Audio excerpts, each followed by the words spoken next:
Una po sa ating mga balita, huwag maniwala sa fake news.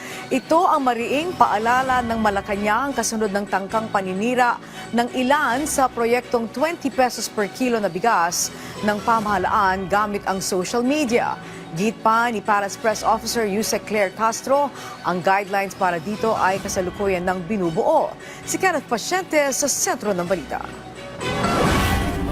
Binabalangkas pa ang mga panuntunan para sa pagbebenta ng 20 pesos kada kilo ng bigas sa Visayas Region.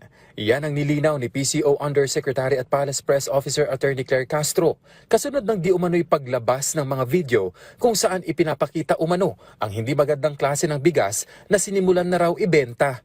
Giit niya, malinaw na paninira lamang ito ng mga kritiko sa programang ipatutupad ng pamahalaan. Kaya panawagan niya, huwag maniwala sa mga nagpapakalat ng fake news. Hindi po yun ang binebenta na sinasabi po na ibibigay po na bigas para sa tao na worth 20 pesos. So wag po sila magmadali.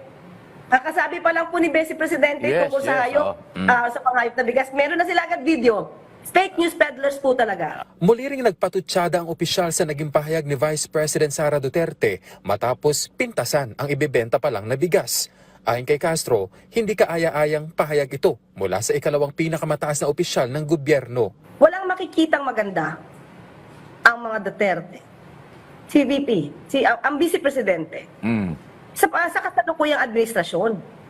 Lahat ng negatibo, yan ang ipapakita niya sa tao, lalong-lalo na doon sa kanyang mga kaalyado.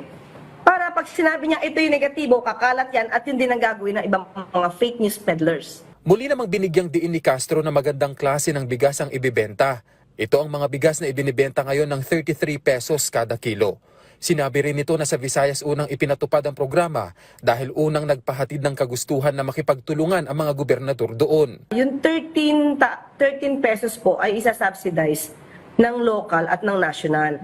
Since umako naman po ng Visayas governors, ng local po sa Visayas areas, na sila po yung mag-shoulder nung kalahati po ng isa-subsidize na 13 pesos. So kaya po na mas napabilis po sa Visayas. And at the same time po, mas marami po kasing stocks doon eh. Pati po yung mga stocks dito sa Mindoro na sa Visayas po pinapadala ay makakatulong po to. Pinaplansya na rin anya ng gobyerno ang mga kinakailangang hakbang para maipatupad ito sa ibang bahagi ng bansa.